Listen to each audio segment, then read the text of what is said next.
देखो सबसे पहला एक अल्लाह पर ईमान लाने वाले कौन थे? हमारे मोहम्मद मुस्तफ़ा सल्लल्लाहु अलैहि वसल्लम थे। मुझको इसका हुक्म हुआ है कि और मैं सब मानने वालों से पहला हूँ। मुझको मतलब क्या है? हमारे पैगम्बर सल्लल्लाहु अलैहि वसल्लम को अल्लाह की तरफ से हुक्म मिला है एक अल्लाह की इबादत करो, जिस तरीके से इब्राहीम अलैहिस्सलाम को भी हुक्म मिला एक अल्लाह की इबादत करने का। इसका हुक्म हुआ है और मैं सब मानने वालों से पहला हूँ। हमारे पैगम्बर सल्लल्लाहु अलैहि वसल्लम सबसे पहला मानने वाले हैं। हाँ, इसके बाद में कौन है? दो कासिब बन कारिब करके एक बंदा है। जब हमारे पैगम्बर सल्लल्लाहु अलैहि वसल्लम जब जिब्राइल अलैहिस्सलाम दिखाई दिए तो उन्होंने क्या किया? घबरा गए, तो घर आ गए। तो उनको वो ज़माने में एक जो ऐसा डर फूक को जो दवाई वगैरह करते हैं ना, आयतें पढ़ के फूकते हैं, कोई दवाई देते हैं, उनके पास ले गए। तो हमारे पैगम्बर सल्लल्लाहु अलैहि वसल्लम उनका बारे में जान गए, ये आगे बढ़कर एक पैगम्बर होंगे, दुनिया मक्का वाले उनके दुश्मन हो जाएंगे, अगर उस टाइम पर मैं ज़िंदा होता तो मैं आपकी मदद करता।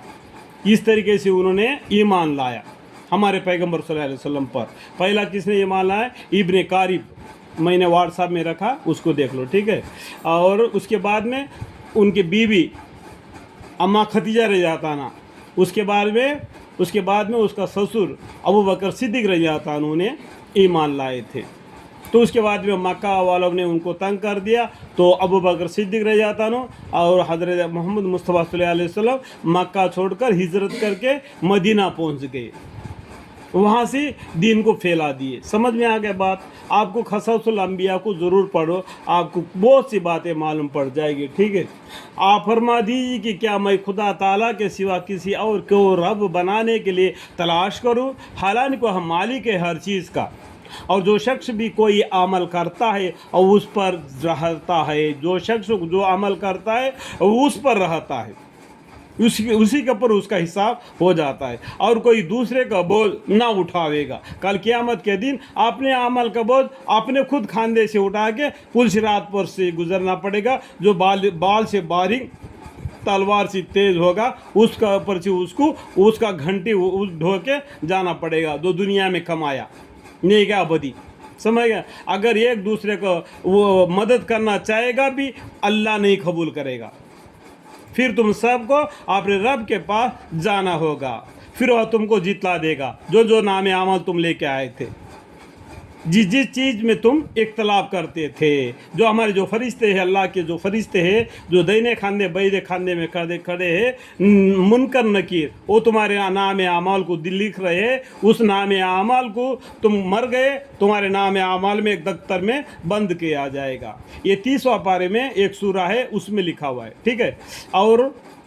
और अल्लाह ताला को तुम्हारे बारे में पूछने की ज़रूरत ही नहीं। इन्ना रब्बहुम बिहिम यौम जिल्ला खबीर।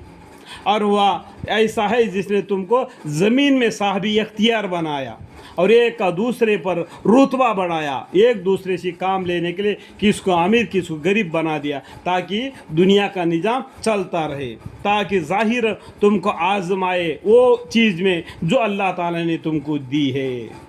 जो गरीब है गरीब का हिसाब होगा, अमीर है अमीर का हिसाब होगा उन चीज़ों में जो तुमको दी है। देखो अल्लाह ताला ने जो चीज़ें तुमको दिया है उसमें तुम्हारा आजमाइश रखा और उससे तुम्हारा हिसाब होगा। बायकीन आपका रब जल्दी सज़ा देने वाला है, अल्लाह मग़फ़िरी, और बायकीन वह बड़े मग़फ़िरत करने वाला, बड़े मेहरबानी करने वाला है। अल्लाह ताला ये आयतें बहुत सी जगह पर कुरान में आए, और बायकीन वह बड़ा मग़फ़िरत करने वाला, अल्लाह गुनाहों को माफ़ करने वाला है, बड़े मेहरबानी करने वाला है। एक बाप अपने बच्चा कितना गलती करने के बावजूद भी उसका सर पर हाथ फेर के उसको और 10 रुपये देता रहता है कि खर्चा कर लो बोल के। इस तरीके से ये हम पर अल्लाह ताला 70 गुना ज़्यादा प्यार करता है बाप से, और माँ से भी 70 गुना प्यार करता है अल्लाह ताला। तो अपने बंदों को जहन्नम के आग में क्यों जलाना चाहता है? उसको जलाने से अल्लाह को कुछ मिलने वाला है क्या? कुछ मिलने वाला है नहीं ना। इतना समझाने के बावजूद भी नहीं माना तो फिर क्या करेगा? अगर एक टीचर भी अगर कितना बार समझाएगा नहीं समझने पर तब मारेगा उसको। ایسا ہی باپ بھی جتنا سمجھائے گا، نہیں سمجھانے پر تھوڑا سا ایک ہاتھ ضرور اٹھائے گا. تو اللہ تعالیٰ بھی بولتے ہیں، اللہ تعالیٰ با یقین وہ بڑے مغفرت کرنے والا، بڑے مہربانی کرنے والا ہے. اللہم اغفر لی، اللہم اغفر لی.